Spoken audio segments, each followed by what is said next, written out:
Alright, so for this TR, I'm gonna be talking about like what we've learned in class this week, which is like the Crusades and how the Christians and the Muslims had advantages and disadvantages over over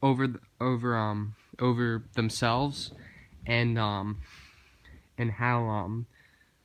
it relates to today. So first of all.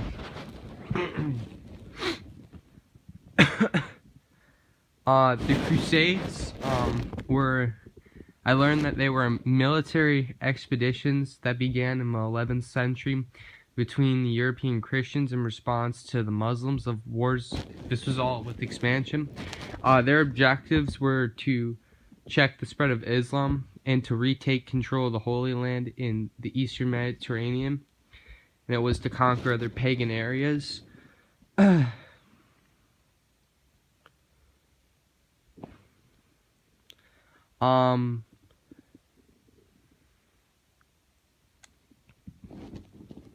So yeah, both of them were fighting each other over the Holy Land, and they were fighting over. They thought that their God was born and did important things in the specific city that they wanted to take. So the objectives were to check the spread of Islam and to retake control of the Holy Land. Between 1095, this is a fact, when the First Crusade was launched in 1291, Latin Christians were expelled from their kingdom into Syria. There were also numerous expeditions to the Holy Land to Spain. And the Crusades continued for several centuries until after the year 1291. And then crusading declined rapidly during the 16th century. So the Romans and the Christians and the Muslims were always at their heads. They really never got along, and we can still kind of see it today. Like, I mean, I guess you can say someone won the Crusades, but I mean, in the long term, they really didn't, because people are still fighting over it today, and it's kind of the same problem. No one really has won yet until one's victorious over another and they stop fighting.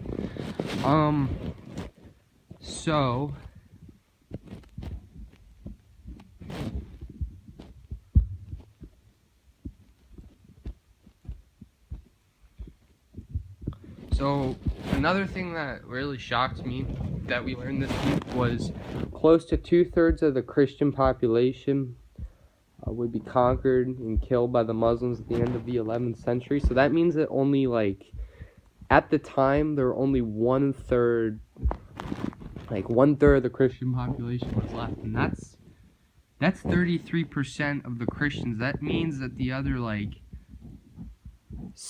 60+% of the population was killed off, or something happened to them.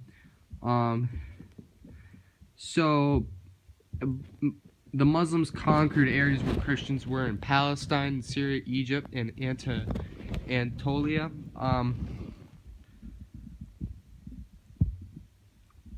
But yeah.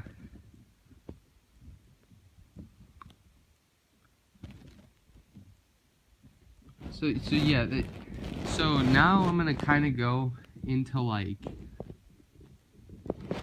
how it relates today. It's kind of different than it was today, than it was then, of course, but it's also kind of the same. The good news, I guess, is that, I mean, there's no crusades, there's no, like, active fighting right now, like big fighting, I guess, but there still is fighting, if that makes any sense. But the good thing is that the Christian population has built back up.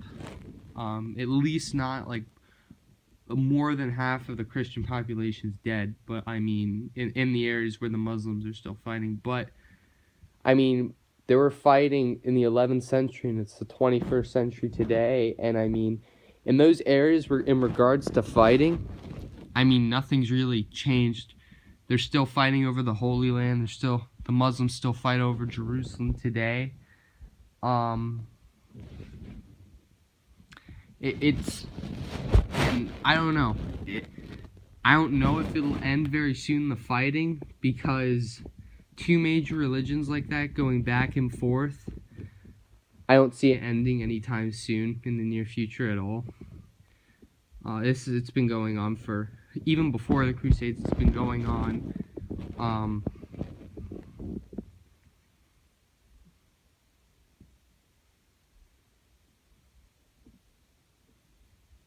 But yeah, I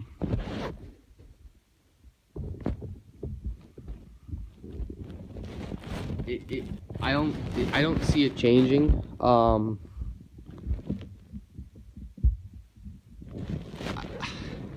Now, like, I guess I'm gonna talk about the strengths and weaknesses of the Muslims and the Christians. Like you said, in class today we talked about how the Muslims used fast and quick and speed tactics to get around their enemy, like combat techniques, and then the Christians had the bigger, heavier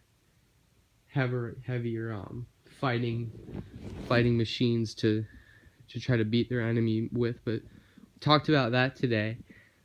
But really, like, what I took away from this is that in that part of the world, at least, it's so much different. It's so much different because I've realized that the fighting there will not end anytime soon, and that there will always be some type of conflict over that Holy Land. If two major religions live there and they keep fighting, I mean, I don't see an end towards it, which is sad. It's sad to see two groups hate each other the way they are, but yeah, what I really took away from this whole week in regards to this was that it really wasn't as bad as the 11th century, and I learned a lot about just the Crusades as a whole, and I was just really shocked that only 2/3 of the Christian population was left. And only 2/3 was killed, I mean, and only 1/3 was left. I mean, that just shocked me. But yeah.